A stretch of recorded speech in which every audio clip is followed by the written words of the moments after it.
Good evening, wrestling fans. We're your hosts, Lewis and Jaden, and this is Evolution of Pro Wrestling. Good. Welcome back, fans. Oh my God. What a weekend and a week of professional wrestling. Oh, yeah. So many things to talk about. So many things to mention that still has the fans in awe. And we're going to talk about that today before our topic because, holy shit, excuse my French. We had seen so much stuff happen this weekend with Double or Nothing, AEW, which caught the attention of many, many people, including myself, Jaden. Yeah. We saw the debut of Jon Moxley, formerly known as Dean Ambrose, from the WWE. That caught the ear of everybody. He attacked Chris Jericho, then he attacked Kenny Omega to finish it at the end of the show. So then we saw, which was a direct shot to WWE, Triple H. Cody Rhodes came in with his robe like he was the superior athlete with Triple H's chair. He was given a sledgehammer by his wife, and he literally destroyed the chair of Triple H. That was a direct shot at WWE. Like, we're going to war. No ifs, ands, and buts about it. Yep. A lot of people are saying, "Oh, this is a one-shot deal." You know, let's not get ahead of ourselves. But that's what it takes. It doesn't even matter. It takes that one pay-per-view, that one show, and it's over. Exactly. That one show can catch the attention of everybody. Yep. And that's what it did, because that's all we saw in our newsfeed of Evolution was AEW, AEW. And then to top it off, I was hearing the podcast with Jon Moxley on Chris Jericho's podcast. I couldn't even believe the stuff that was said about what happened behind the scenes with Jon Moxley and Vince McMahon. Like, the promos he wanted him to do, the stuff he wanted him to do before he left, while he was in WWE.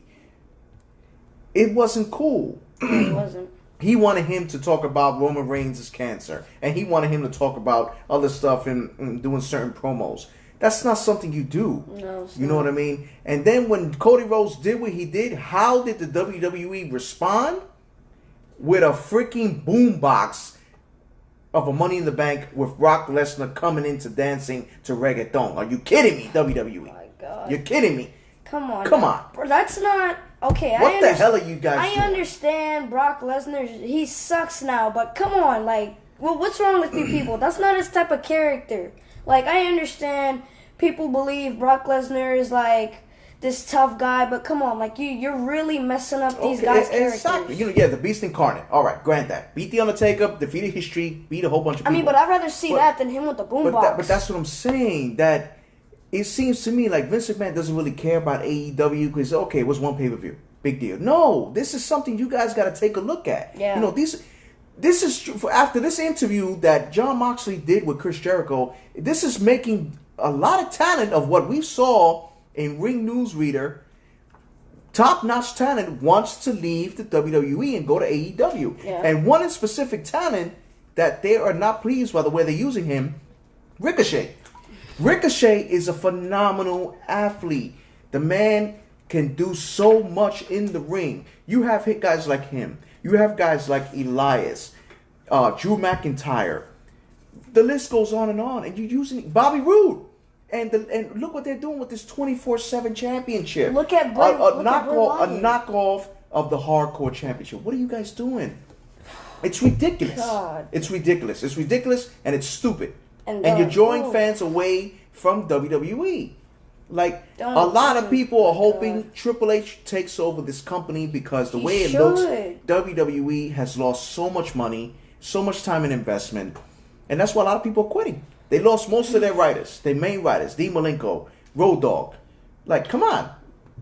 That's why Chris Jericho and Jon Moxley never re-signed with WWE because of that crap that they're putting them to do. The electric chair. Come on. Come on now. You got the electric, this so-called gimmick called the electric chair to have fans ask them questions. What are you doing?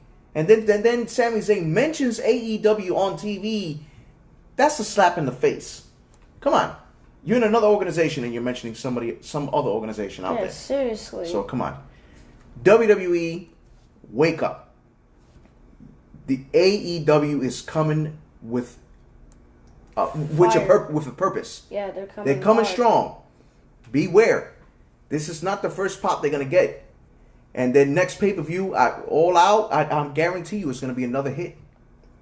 Guys, gotta get it together, man. I'm sorry. I'm a fan of WWE for many years, but what I'm seeing is drawing me away from WWE. I agree. Anyway, fans, this brings us to our topic for today. Things to bring back to professional wrestling. There's many things that we've seen in WWE, in WCW, New Japan Pro Wrestling, ECW, NWA, that now we don't see. You know, one in particular that I used to like to see, Jaden, was faction wars.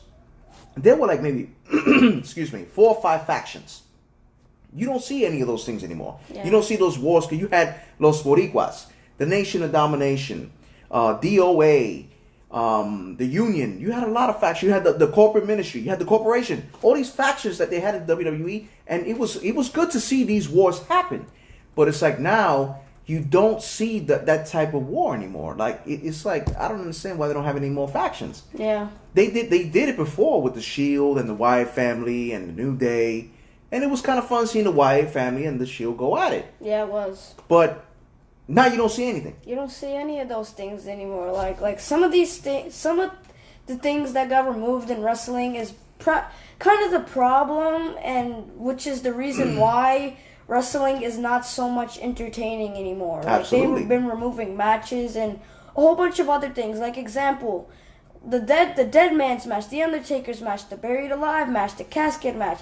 A lot of people like seeing those 2 matches because you never know what's going to happen. Absolutely, in those matches. as well as the Inferno match. The first ever Inferno match with him and Kane, it was a good match. It was because a great it wasn't match. just with them two. You know, Kane and MVP at the time when MVP was in WWE, they also had an Inferno match. So it's like you said, bringing matches back like that. When you talk about matches, one thing that I wish the WWE would bring to their organization, which WCW had, which I think would be a phenomenal idea, which they did in NXT, but I would like to see it in the main roster. War Games, the match beyond. Yeah. 2 cages, 2 rings in the main roster. You have the talent in WWE to do that battle, to do that rivalry, do the match. It would be phenomenal. I would love to see a match like that in the main roster. Yeah. Like, it would be awesome. It would. And then you know what they say? The match beyond. Yep. Once you got all 10 men in the ring, you got to win by submission or you can no longer compete. Like, last man standing, pretty much. A lot of people like to see that. Other things people like to see, I know health is big in wrestling. I understand that. The chair shots were very, very bad. But they caught the attention. You know, you hit somebody with a chair in the head and be like, "Oh my God, holy shit, what's gonna happen?" It's not even that. Like it's just as an example, the hardcore. They need to bring back the hardcore. They need to bring back when the tables were set on fire. People will get hit in the head with kendo sticks. They will be broken. Get hit through tables. Like everyone misses that stuff because that's what made wrestling so entertaining. No, it's people putting their bodies that's on the what line. they should do. Instead of doing that 24/7 crap, it should have been turned into the hardcore title 24/7. Let them fight. You know, WWE now is worried about sponsorship and PG era. Bring back the TV 14. Like they had before, viewer discretion is advised. This is not for children. You know, that's what they should do. That's how they won the war against WCW. They were edgy. They were going for it. They did it. They didn't give a damn about what the hell was happening. And they wanted ratings. The Vince McMahon that I knew and watched each and every time I watched Monday Night Raw, Raw is War, was nothing but chaos.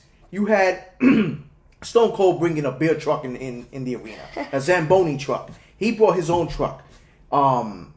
They had Divas stripping all over. You had DX telling the boss to suck in, doing a whole bunch of stuff. Get edgy. Yeah. Get into it. Do what you got to do. Build up these characters. Do some promos, but do less promos. Now all you see is like Days of Our Lives promos. Yeah. Like a promo would take, at least in the beginning of a promo of the show, would take about maybe like 20, 30 minutes alone in the beginning of the show. Yeah, seriously. Come on, what is that? Yeah. Another thing, cruiserweights. Don't get me wrong. I like the 205, cruiserweight stuff. But bring them on the main roster. Forget about having the 205 live. Bring them all in that main roster. And when you talk about main rosters, bring one roster in. Make it one brand. Forget about, separate from SmackDown and Monday Night Raw. Yeah, have both shows, but have all the talent in one brand. Yeah. Because all that split, it's not doing. You're not using it. You're not utilizing it. If you wanted to do something to get the fans' attention, do an invasion or something of Monday Night Raw and SmackDown. What is it? This wild card? What's that wild card gonna do? Nothing. Yeah, it's not doing anything. If that's the case, take away the wild card and just go let's do it. Okay. If something happens in Monday Night Raw, what's gonna happen in SmackDown next? You know what I mean? Same thing. Bring back one title, one world title. What do you need a universal title and a WWE title? What do you think about that? I don't like. I absolutely agree with that, but I honestly feel like they could have brought back the World Heavyweight title and the WWE title instead of putting both. Basically, you're putting both of those titles into one, making it the WWE World Heavyweight title. No, but that's what they did. Which I totally think is stupid. And to add on to that, I don't think the Universal Champion should be men even inside the WWE. But that's what they did, though. They put the World Heavyweight title and WWE title together when John Cena fought Randy Orton in a ladder match. This is what I'm saying. That's dumb. Exactly. Merge the title. Make it one title. One title. One man going defending this title. When in the Attitude Era, Stone Cold was that one target. Everybody wanted to go after him. Everybody wanted to go after the WWE title. And that's what it was about. Not going to Universal and then going for WWE. No. Same thing with the women's title. Put it one title. Same thing with tag team titles. The tag team division, to me, needs a facelift. Yeah. Because the tag teams now, it's like, you had tag teams back then of the Hardy Boys. You had the Dudley Boys. Edge and Christian. The Acolytes. APA, come on, these tag teams that you got, you have the Viking Express, the Viking Experience or the Viking Warriors, whatever they are now, excellent tag team, but they don't keep these tag teams anymore. To me, I was pissed off when they split up Ricochet and Aleister Black. These two are two of the top stars right now from NXT that came to WWE, and you're moving them. Why? That's what they're doing to a lot of wrestlers. Exactly. All of these tag teams are getting split up. That's not what the fans want. The fans want to see more of the tag team. Especially, I enjoyed Ricochet and Aleister Black. Those two as a tag team were phenomenal. So I absolutely love those guys. So I absolutely think that I agree with you. That was the baddest decision that the WWE has absolutely ever made. And we have a shout out Tyrone Ashbury. I'm sorry. He says, "See you Monday." Yes, sir. We'll see you Monday on our show for an interview. And happy birthday, Greg Allen. We'll see you viewing. I hope you're having a great day, sir. Atomic Revolutionary Wrestling, the new face of hardcore, which is what WWE should take advice from to bring the hardcore stuff back to professional wrestling. I agree. Thank you, sir, for tuning in. So, you also there was an event called World War III, Jaden. It was in WCW. World War III pretty much was 3 rings. Wow. 60 men in a battle royal. Biggest battle royal I've ever seen in WCW. Wow. It was pretty fun. Some people knocked it, but I actually enjoyed it. Sounds interesting. No, it definitely sounds interesting. And that's what they should do. And another thing that they should do, and this is what WCW did, and WCW made a lot of money doing this. Get a partnership with somebody. WCW actually had a partnership with New Japan Pro Wrestling. They made a hell of a money. I know I probably said that wrong, but they made a shitload of money. Yeah. And that's what you need to do. Get talent from Japan. When New Japan Pro Wrestling used to send people to WCW, you had stars like the Great Muta, Masahiro Chono, Antonio Inoki, Tatsumi Fujinami. Same thing when they went to Japan. You had Sting, Ric Flair, the Steiner brothers. Like, that's what drew wrestling. And that's what a lot of people liked WCW at the time. Now, WWE doesn't even want to do that with partnership. And everybody keeps saying, oh, the AEW and WWE are working together. I don't think so. That's BS. And I'm sorry. the bad thing that WWE also took out was some pay-per-views, like the Great American Bash, like just a lot of pay-per-views that a lot of people miss, like Night of Champions. Night of Champions. Listen, there was Night of Champions. There's the American Bash. There's no way out. You took Backlash off just to put this new pay-per-view called Stomping Ground. Seriously, for what? come on, man. For what? Like, that's doing? stupid. Like, you should have just kept Backlash the way it was. That's why it was called Backlash. Exactly, and that's the whole point. You know, with old pay-per-views, that's what people used to enjoy in your house. Exactly. You know, stuff like that. Bring stuff like that back. Like Another thing I miss is old-fashioned wrestling. Oh, yeah. You know what I mean? Like technical wrestling. When you had Bret Hart against Shawn Michaels or Dean Malenko against Eddie Guerrero. You know, like the moves, the submissions. Like bring back that old-fashioned wrestling. You know, like when nobody thought as, okay, you let the heel take over the face. You know, there was a lot of rivalries between that. And sometimes heels went up against heels. You know, you never knew what to expect when it came to something like that. Now, reminding me of Never What to Expect, that reminds me of unscripted promos. Oh, absolutely. Unscripted promos, you never know what's going to happen. Absolutely. And that's what made CM Punk the best by far on the mic. Yeah. Because he did uncut promos. Yeah.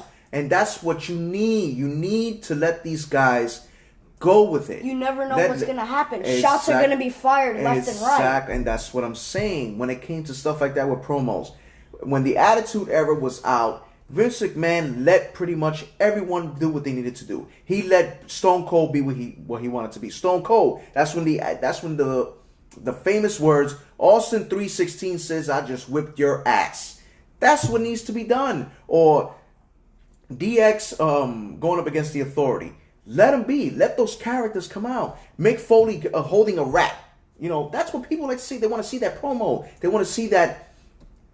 They want to see WWE get edgier again. And the promos also lead it up to SmackDown and Raw ambushing each other. It lead it up to a lot of ambushes, a lot of attacks. It lead it to a lot of stuff. Exactly. And you mentioned earlier about hardcore moments. Of course, a lot of people want to see the hardcore moments of being thrown through a table. Or like ECW. ECW used to have hardcore moments all the time. They used to put people through tables, through ladders, have barbed wire bats, kendo sticks, trash cans. The Sandman was notorious for that. Thumbtacks.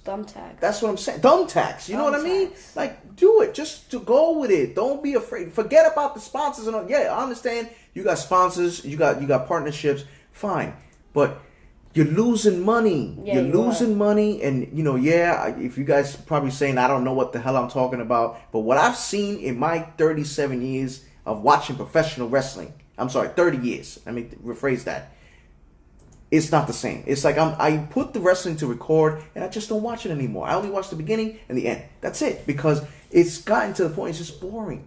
It's not fun to watch anymore. And then next week, you got The Undertaker coming back to Monday Night Raw. They need a legend to bring their ratings back. Then you got Goldberg coming to SmackDown. It shouldn't have to take for you guys to bring the legends back to get these ratings up. Wow. You got stars itself. Let them do what they got to do. You know, then you also have what I used to miss, more blood. Oh. Back then, a lot of people used to like the blood. People would think if it's bloody, it's real. Exactly. And that's what I used to see. And I saw a documentary about this, about Bruiser Brody. There was an organization called the World Wrestling Council. They used to have, this was in Puerto Rico. This was the most brutal organization I've ever seen, Jaden, that anybody's ever seen. You had matches such as Bruiser Brody against Abdullah the Butcher. You never heard of these guys, but these guys, if you were to see a match with these two, each match was bloody. Like they caught the attention of the Puerto Rican organization and the Puerto Rican people. And itself, because Bruiser Brody was he was an outlaw. He was vicious in the ring. And that's what you need to do. Bring this viciousness out of everybody. Let them get like tough. Let him go at it for real for something. And Mick Foley used to do that when he got his nose broken in a match by Vader. God rest his soul. He broke his nose like with a punch. But he said, "You don't do it because I want to get edgy." I understand they're trying to be PG because a lot of younger kids are watching. But come on now, like this is what made wrestling so interesting. People were getting super bloody. People were falling off of balconies, getting put through fire tables, getting lit, getting put through fire tables, getting bloody. That's what everyone missed. And just like you said, it made wrestling look real because they would be bloody from head to toe. Mm-hmm. Absolutely. And that's pretty much what it made wrestling better. You know what I mean? It's like, oh my God, like I used to love the chair shots and the hardcore match. I used to tune into ECW all the time. I would be, and mind you, ECW at the time was at 1 o'clock in the morning. I would literally stay up to 1 o'clock in the morning just to watch ECW and see these crazy ass matches. Like, holy shit, I see a man go through a table. I see Sandman hitting Sabu with a kendo stick. Like, these were matches I really enjoyed. But you don't see me. I'm pretty sure Sabu was like the master of kendo sticks and tables. Man, Sabu was tables was his specialty. The man is the homicidal, suicidal maniac. Yeah, he is. Now, Jaden, let me ask you something. In your personal opinion, excuse me, you heard about everything in the show about AEW and WWE. What is your opinion personally on everything that's going on now in professional wrestling? I feel like WWE needs to step it up or they're gonna lose their game because AEW, whether or not you believe it, they're catching up. And if they catch up, that's gonna be a little problem for WWE. Well, so just like you said earlier, Cody Rhodes sent a direct shot. Like, this wasn't to any other wrestling organization. This was a Triple H. You clearly saw the sign that said, "I want a war." And then the thing is, I forgot to mention, at the end of the show, Dean Ambrose, John Moxley said it straight up. This is a declaration of war. Yeah. Like, we're ready. We are ready for war. Yeah. There's no ifs, ands, or buts about it. Like, we're not playing. We're ready. We're not writing the scripts anymore. We're not creating history. We are going to write history. We're going to do it, and we're going to take over professional wrestling. And that's what caught a lot of people's attention. AEW is ready for war. And I want to say, I'm excited to see AEW come October in TNT. Because we need something fresh in the wrestling business. We need something that's going to take the awe off of people. You understand what I'm saying? And this is like, you need to realize the fans need to get. And that's what needs to be done. Listen to the fans. Listen to what they want. You know what I mean? Fans are paying good money to see this freaking wrestling. Like, what the hell are you doing? And my opinion, if I'm gonna pay $20 to go see a show, you better damn well give me a damn good show. Yeah. You know. And another thing that's coming up, which a lot of people fail to understand, there's a lot of indie promotions out there that people. Sorry, fans. Sorry. A lot of indie shows out there that many people need to listen to. You know, you got stuff out here in Florida. You know, USA Pro Wrestling. You got IWA. You have Lucha Conquest. I'm going to a show next week for Lucha Conquest 4, which Carlito Colon is going to be there. He's going to be defending his title. There's going to be a Cheeky Star, Savio Vega. There's going to be Invader number 1 is going to be there. There's going to be a lot of good stars in that show. And we actually going to be there. La Brava, that we'd interviewed a couple of days ago, she's going to be there, which I would have to say, for the record, she was the highest viewed interview that we've ever had in our show. Wow. So, which means she's well known in the indie scene. And with her faction, Controversial Inc., she's looking to make a name for herself even more in professional wrestling. I mean, I'm going to be totally honest. I mean, some people are probably going to disagree with me, but I honestly think these indie promotions right now can compare against WWE. Like, that's how terrible WWE is doing right now. No, absolutely. I think they can sorry, compare. Jaden, not to cut you. Jose Gonzalez, what's up? I'll see you next Saturday, Lucha Conquest. You see, so I mentioned it because he's the one. He's going to be there actually, doing commentary, and he's going to be doing some excellent stuff for the organization. Come next Saturday. I'll definitely see you there. But you're right. A lot of indie promotions are coming up, and that's where superstars are born from, the indie promotions, and go to WWE or go to AEW. You know what I mean? You got guys that AEW now. For instance, Sonny Kiss. He used to work in ECPW with Frankie Flo and Gino Caruso, and a lot of other people out there. He got signed to AEW. He's from the indie promotions, and he got signed. Yeah. You know what I mean?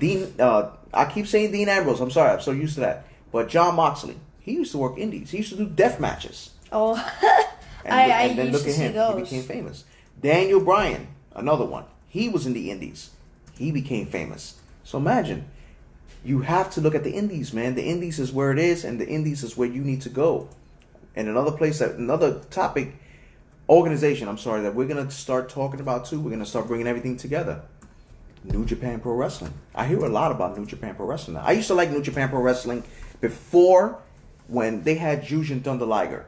Great Muda. Again, like I mentioned before, Masahiro Chono, Antonio Inoki, all these guys from Kabuki Warrior, all these guys from the old New Japan. But now, that's all you hear. New Japan Pro Wrestling. And I'm anxious to get involved in that. You know what I mean? But you gotta start bringing back these old matches and stuff like that. I feel like WWE can also bring back some of the old gimmicks that people used to like. Absolutely. Like John Cena, the Doctor of Thugonomics, Batista, the Animal, Randy Orton, the Legend Killer, Triple H, the Game, Undertaker, the Dead Man, Kane, the Devil's Favorite Demon. What happened to all those people? CM Punk, the best in the world. Like, what's happening to all these people? That's what I'm saying. You saw the ovation when John Cena brought back the Doctor of Thugonomics. The crowd went crazy. Of course, the crowd went crazy. They were nuts, and that's what counts. What the fans want. WWE. Open your eyes, man. Step it up. Step it up. You're losing fans. You're losing money. It's time to bring it on. Yeah. You know what needs to be done. You guys are not stupid. You've been doing this for many, many, many years. You know more than us. Yep. Supposedly. But obviously, there's things that are not being done. You're losing fans. You're losing money. That's all we could tell you. Wrestling fans, again, thank you for joining us as always. As we always mention, please subscribe to our YouTube channel, Evolution of Pro Wrestling, as well as if you have any questions, any comments, and any topics that you have in mind that you want us to talk about.